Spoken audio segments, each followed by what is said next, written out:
This is Radio Metropolis.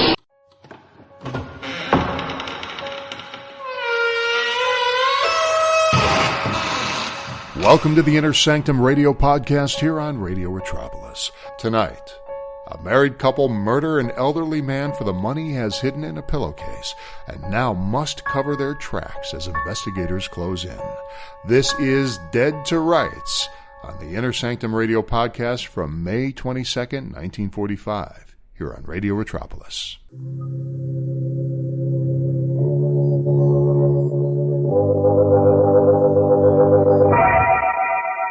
Lipton Tea and Lipton Soup present Inner Sanctum Mysteries.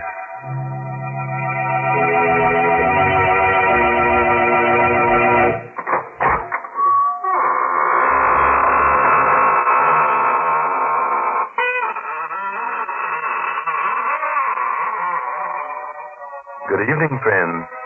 This is your host of the Inner Sanctum, welcoming you again through the squeaking door for an hallucinating good time. Why am I smiling? But I always smile when I open the squeaking door on Tuesday night. You see, each week when I say good evening, I think to myself, a good evening for what? And of course, there's only one answer to that question. A good evening for murder. A fine thing to say. You wouldn't feel so chipper about it if you were going to be murdered. Why, Mary, there's no bigger thrill than to be murdered. Why, it happens only once in a lifetime. And now it's time to begin.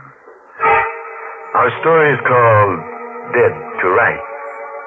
It's an original spine-tingler by Sigmund Miller, and our stars tonight are two radio favorites, Elspeth Eric and Santos Ortega. So, relapse in your chair, settle down for a half hour of alarming but charming entertainment. Why not get really reckless tonight? Go the whole works. Turn off the main switch in the cellar. The darker it is, the more strange things you'll see. Lou Dunn is nervously pacing his room in a dingy boarding house near the East River in Manhattan. His wife, Dottie, is looking at an old newspaper. That's him, Dottie. You can see for yourself. That's Jensen, that Quiro guy. Lives upstairs with $20,000. Mm-hmm. That's him, all right. All that money. Only a floor above us. According to this paper, William Jensen was found wandering through the streets in a semi-conscious condition due to lack of food. The police discovered $20,000 in $100 bills mixed with crusts of bread in his pocket. He's being sent to Bellevue Hospital for observation. That newspaper's more than a month old. Jensen's been back for 2 weeks. Hey, Dottie. Must be somewhere we can get that money. There is. You mean rob him? Rob him. Maybe kill him. Kill him? If you're not scared. Scared? Well, I ain't scared of anything. I know you. You always talk toughness about all. I'm not scared. We could knock him off. Make it look like suicide. You really want to do it? Yeah, sure. I'd like to put my hands in that $20,000. Boy, what we couldn't do with that money. It'll be easy. If we do it smart. Very smart. Sure. Maybe you could sort of visit him. Just before he goes to bed. Turn on the gas. That'd make it look like suicide. Then we could go back and pick up the money. Not all of it. We'll leave half of it so it won't look like robbery. Sure. He's a crazy guy. It's natural for a crazy guy to knock himself off. Mm-hmm. When do we do it? Well, if we're going to do it, we got to do it right now. We'll never have the guts to do it later. Now, you're sure you want to do it, Lou? Sure. Sure I do, Daddy. Mrs. Scully was going to the movies. What time is it now? It's, 5 to 10. She won't be back till after 11. Well, that only gives us about an hour. Oh, you got plenty of time. Jensen goes to bed just about this time.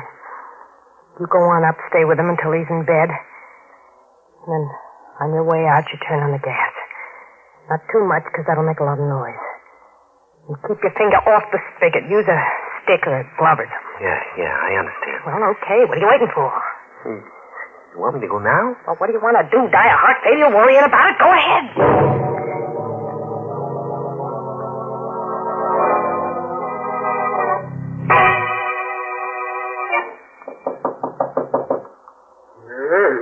Who's there?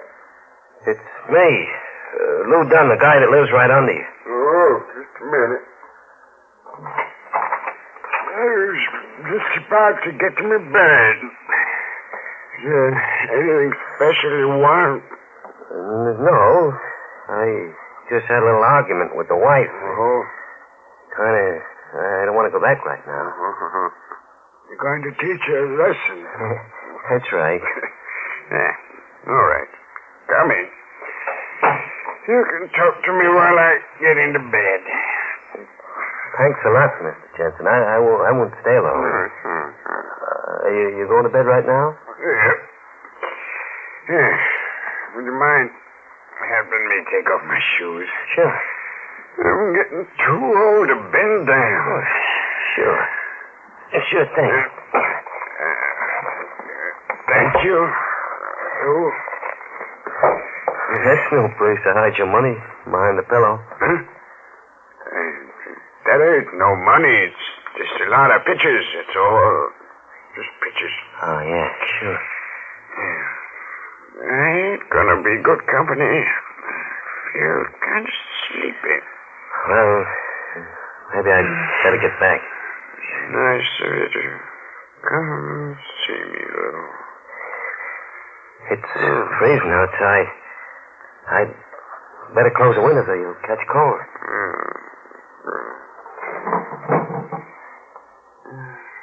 Well, good night, Mr. Jensen.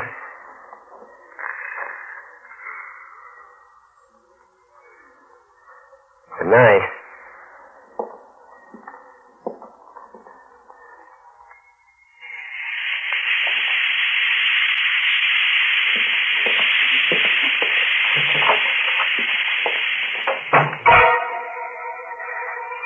Oh, it's beating like a drum.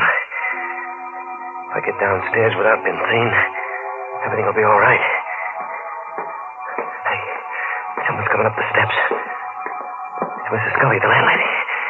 It's dark. Maybe she won't recognize me. I pull my hat over my face. Mr. Dunn? I beg your pardon. Oh, I'm sorry. I thought you were Mr. Dunn. It's all right. Good night. Good night.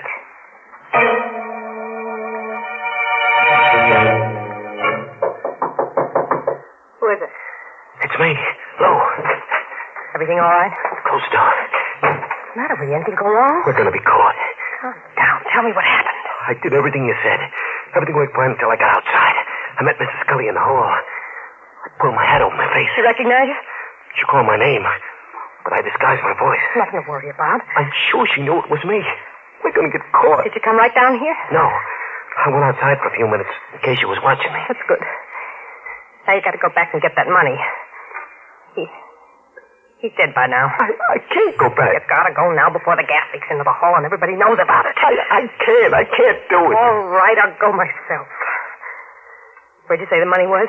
The pillow under his head. Stay here till I get back. Maybe we ought to forget it. No. Not after we've gone this far.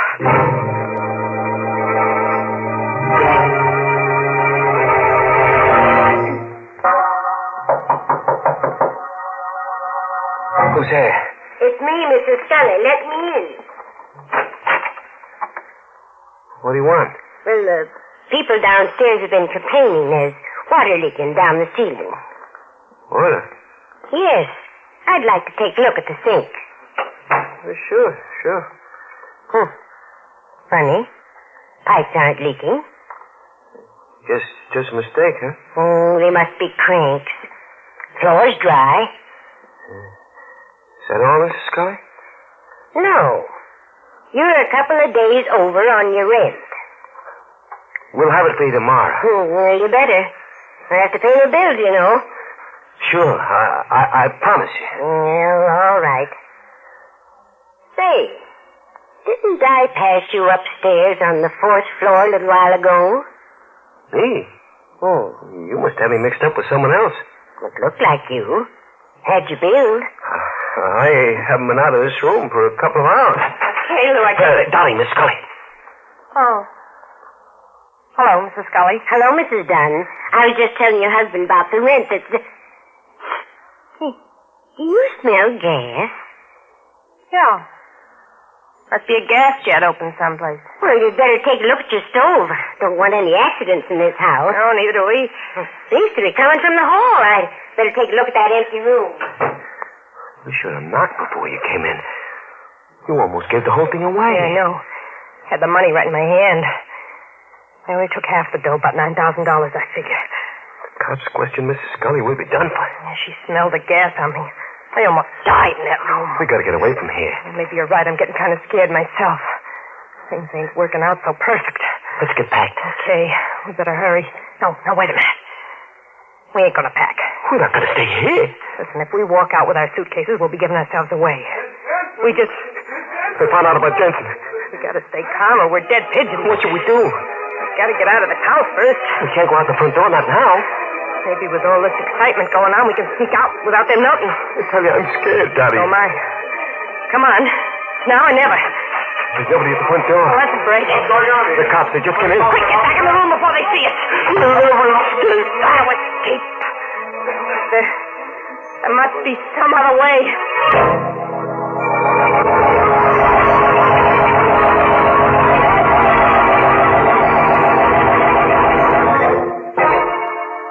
Well,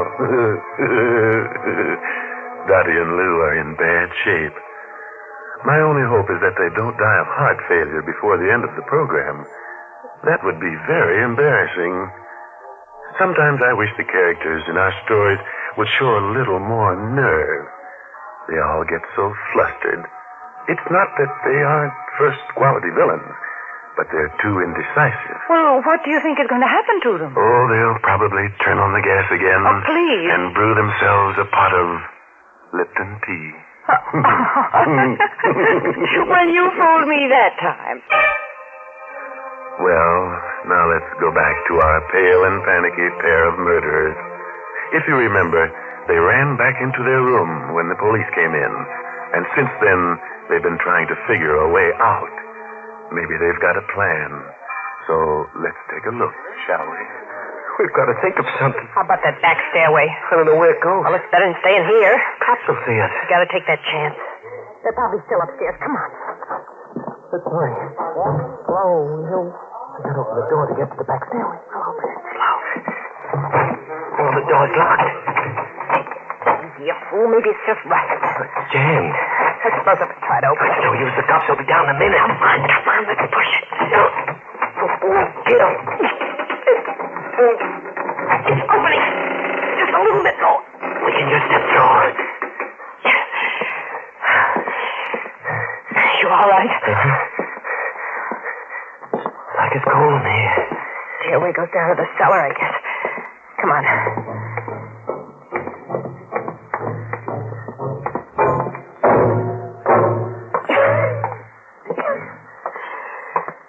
Dark down here. It's choking me. There's another exit that leads out into the alley. Listen, that's the cops coming down to look for us. They're coming from the hallway stairs. We've got to hide. Here. Get behind this old sofa. Lie down on the floor. There's nothing you'll find down here. I hope you don't mind, lady, but we'd like to look over the premises. Look, this dust is killing me. I'm going to sneeze. No. I can't do it. It's just a waste of time looking for anything here. All right. Let's get out. There's too much dust here. Donnie.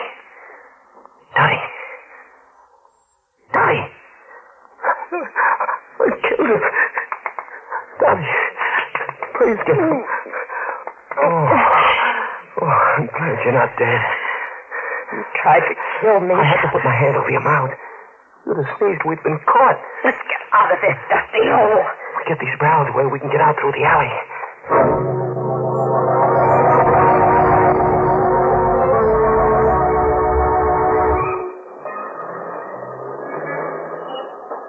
Well, feel a little safer out on the street. Please, will you stop looking back? There's someone following us. There's nobody following us. I tell you, there is. By now, all the detectives in New York must be looking for us. Stop acting so suspicious. Turning around all the time. We gotta look like normal people. Normal? I've never been so scared in all my life. I told you not to turn around. The same guy. Who are you talking about? Take a look at yourself. Guy with the gray hat. He could be just an ordinary guy. Maybe we just think he's following us. We gotta get away from him. No, look. Hold my hand. We'll fool him. Make believe we're in love. What's the matter with you? I don't get it. Act like you're crazy about me. Act it for real. Go on. What am I supposed to do? Say I'm wonderful. Say I'm the sweetest girl in the world. Go on. You're crazy. Do what I tell you. You're the sweetest girl in the world. Say it like you mean it. Hurry up. You're wonderful. I love you. Put your arm around my shoulder. I ain't gonna do any good. Now, walk slow. Act like we don't care where we're going. You'll catch up to He us. can always catch up to us. We gotta make him think we're the wrong people he's following us. Keep talking love to me. You're wonderful. I'm crazy about you. You're wonderful, too, Lou, darling. I've waited all my life for somebody like you. I don't know what I'd do without you. You're still following us? Yes, sweetheart. Look, we gotta figure out something. Maybe we can give him the slip in the subway. Yeah. Look, I'll go in the subway first. You go in the cigar store. He'll follow you. I'll wait for you on the platform. You come down a few minutes after me. Have a nickel all ready. Then as soon as the train pulls in, wait till the doors are closing, then drop your nickel in the slot. I'll hold the door open for you. Whoever's following won't be able to make it. You understand me, dear? Oh, what if he arrests me first? He won't. Look, here's where I go down the subway. You go into the store. Kiss me. Okay. Darling? Don't forget to wait until the doors are closing.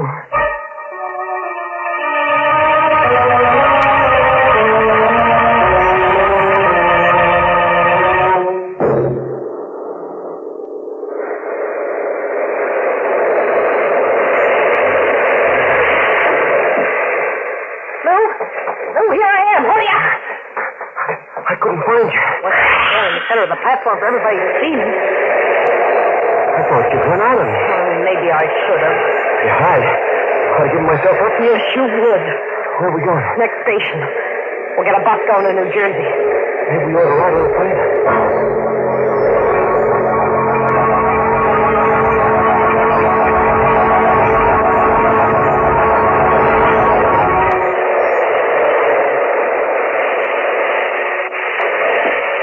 Come on. We're getting off here. What are you hanging around? Wait a minute. We gotta hide this money so they won't have anything on us in case we get caught. Yeah. That's a good idea. We can come back with it later, huh? Hide it right underneath the platform. Yeah, that's a good spot. No one on the station. Let's shoot fast. Here's the money. I'll hold you while you bend over. right. Be careful you don't drop it. Now, hold on good. I'm liable to fall. Hurry up before somebody comes along. Yeah. Okay. It's hidden. Let's go. We'll be back for it in a day or so.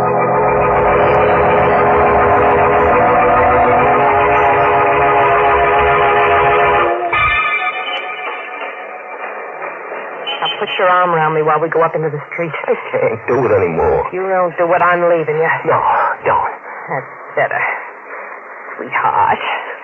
Yeah. I guess you're the best girl for me. You just wouldn't know what to do without me. Would you, darling? Don't turn around. There's nobody following us. There's a cop right behind us. He must have radioed a description of us. Cops don't follow people. They arrest them if they think they're guilty. Well, maybe he ain't sure. Maybe he's watching us first. We'll turn the corner. Without hurrying. You do love me, don't you? I love you more than anybody else in the world. I love you, too. You're right, we are being followed. What are we going to do? There's a factory up ahead. We'll make believe we're going in on the night shift. That ought to throw him off the track. We get caught in the building. Well, it's worse out here on the street. When the cop sees us go into the factory, he'll think he's made a mistake and he'll leave us alone. Now hang on to me tight and walk slow.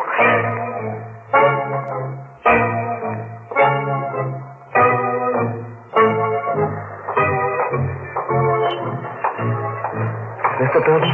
Yeah. We'll walk in just as if we belong here. He hasn't followed us in. No, it worked fine. Now we can stay here for a few minutes and then It's the cop. We're caught. Let's take the elevator up. Come on. Floor, please? 16. There's no one on the 16th. It's empty, ma'am. She needs a 15th. Yeah. Hurry up, please. We're very late. In a second. There's an officer coming in. Thank you for waiting. Floor, please? Just take these people wherever they're going. Yes, sir. Watch the door.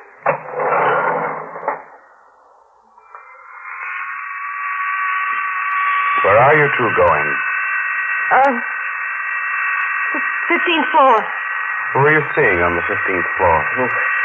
What do you want with us? We didn't do anything. Oh, I just asked you who you're seeing on the 15th floor.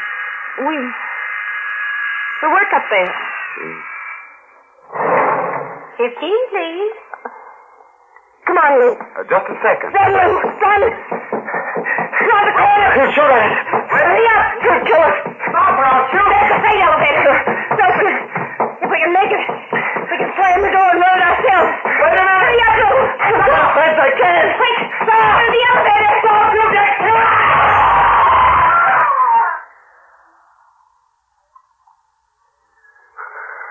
Those poor devils.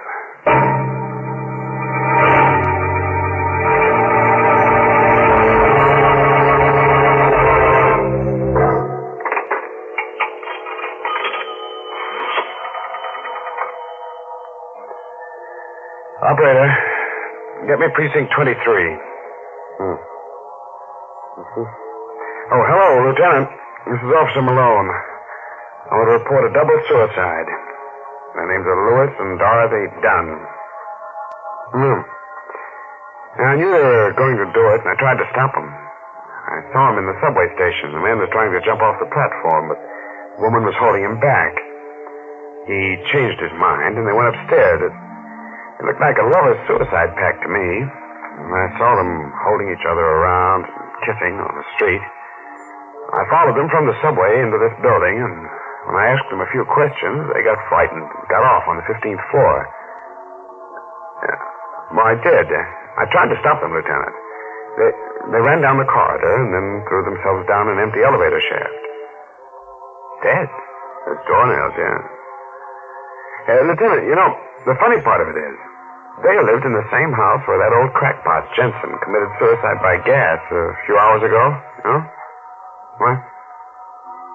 Yeah. Yeah, that sure is an unlucky house.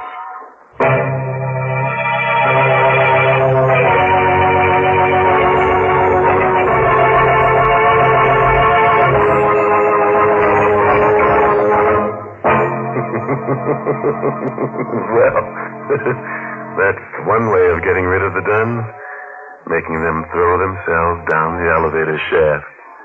Not a very pleasant way, I'll admit, but business is business. We just don't fool around with characters like that.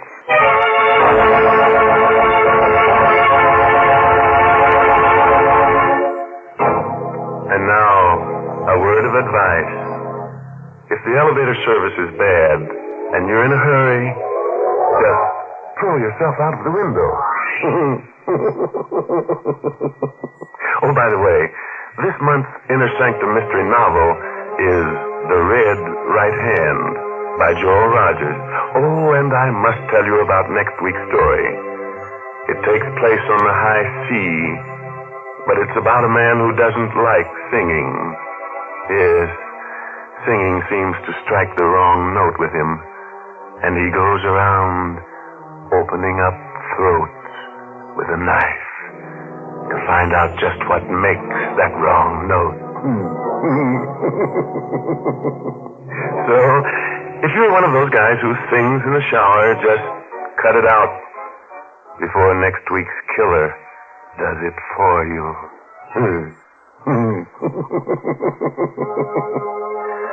Now it's time to close the squeaking door until next Tuesday, when Lipton Tea and Lipton Soup present another Inner Sanctum Mystery, directed by Hyman Brown. Good night. Pleasant dreams.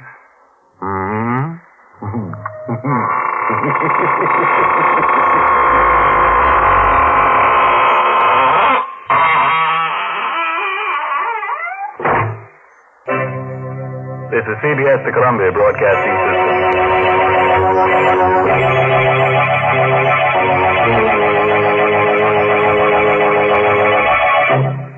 That was Dead to Rights from May 22nd, 1945, here on the Inner Sanctum Radio podcast on Radio Retropolis. This was a great psychological drama written by Sigmund Miller that I didn't expect in an Inner Sanctum episode. Suspense? Yeah, this might have been more likely to be a story for them. I could also see, again, let's go ahead about 15 years or so, I could see Rod Serling tackle this story in the Twilight Zone as well, because Serling was always about the moral lesson at the end. It's the quote-unquote, what is it we learned, unquote, introspection. This story reminds me of the greatest practical joke in the world. It's the one you fear that will come at any time, yet never does. That's the basis here. The couple are fraught with paranoia that they believe everyone is onto them, that their subtlety in covering their crime is just not possible. Every move they do makes them look guiltier than anyone else. Instead of blending in, they become more of a spectacle and get the unwanted attention of the very person, that cop, that they are trying to fool. They carry this ruse to a point that they cannot contain themselves, and they accidentally fall into an elevator shaft to their deaths trying to escape the cop who they believe is hot on their trail.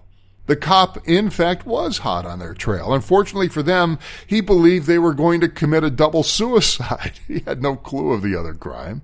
The landlady and the investigator had no clue of the crime either and believed that the old man Jensen accidentally died because he left the gas on. So the punchline to the joke is that the couple really did commit the perfect crime. The problem was that they didn't think so, and it cost them their lives. Well, out with the old and in with the new, as original host Raymond is now gone and won't ever be back. New host Paul McGrath takes over. He brings forth some of the same glee and horror that Raymond brought, which I think was more because of the way scripts were written and not a personality trait, as McGrath probably wasn't sure how he was going to do this, and I'm sure he didn't want to sound like a Raymond knockoff either. Clearly, Hyman Brown did not want to make another star after Raymond and just had McGrath say he was the host. Maybe audiences wouldn't know the difference. This is his first episode, and it's clear he's not really comfortable in the role yet. When Raymond injected humor into his horror shtick, it was playful and somewhat childlike in many ways. When McGrath tries to do the same thing here, he sounds like a crazy madman, in my opinion, with a nervous laugh that would make even Renfield say, hey man, tone it down a little bit. There will be a few times when Barry Kroger will take over, and if he happens to appear in one of our episodes in existence, I'll let you know. We'll talk more about McGrath. There's really not much to talk about, but we'll talk a little bit more about him in our next podcast. Santos Ortega played Lou Dunn, our nervous murderer, and if you're a fan of As the World Turns, Santos played Will Hughes in taking over from Will Lee in June of 1956 until his death 20 years later. He was born of Spanish and Venezuelan descent, although was never distinguished solely by any ethnicity in his performances. He knew no Spanish, yet learned an effective Spanish dialect when needed for roles. Not this one. For radio, he starred in The Adventures of Nero Wolfe, Bulldog Drummond, Charlie Chan, and also went on to great supporting roles in Suspense, Here, of course, on Inner Sanctum, Perry Mason, and The Shadow as Commissioner Weston. He also originated the role of Inspector Queen in the radio version of The Adventures of Ellery Queen. Perhaps his most infamous notoriety came about on November 22nd, 1963, when As the World Turns, which was usually on the air in the noontime hour, was featuring a scene with Ortega, when Walter Cronkite broke in to announce that Kennedy had been shot in Dallas, Texas. The cast with Ortega were performing live and had no idea what was going on until much later. Santos Ortega, a lifelong cigar smoker, died suddenly while visiting Fort Lauderdale, Florida, on April 10th, 1976. He was just a little over a month shy of his 77th birthday. Elspeth Eric played Dottie Dunn, who gave a very cold, sinister portrayal to the role of the manipulative wife, who clearly was the boss in her marriage. She sounded a little bit like Mercedes McCambridge, and if you remember her, she did a lot of radio drama, Lights Out in particular, with Arch Obler. She was also the voice of the devil in The Exorcist. Well, she and Elspeth were actually good friends, since they were very similar in style, and they both went for the same roles. Elspeth lost out on many of the roles that went to Mercedes. Though, even though there was no animosity between the two, it was just the way that it had gone. Elspeth Eric was best suited for these types of roles we just heard in Inner Sanctum, as she had played many gun mauls in these 1940 dramas like CBS Radio Mystery Theater. In fact, she appeared in 13 of those CBS Radio Mystery Theater episodes, and she wrote over 100 episodes. On Broadway, her credits include The Live Wire, Snafu, Margin for Error, Too Many Heroes, and Dead End. Dead End actually introduced the Dead End Kids, the Bowery Boys, the Dead End Kids, all one and the same. She did some television, but pretty much preferred radio. In a 1955 newspaper article, Eric indicated her preference for working in radio as she said there were no ulcers in radio. 8 radio shows a week are easier than 1 a week on TV. She died of cancer in 1993 at the age of either 85 or 86. We don't really know for sure. And that'll do it for us tonight. That was Dead to Rights from May 22nd, 1945, here on the Inner Sanctum Radio Podcast on Radio Metropolis.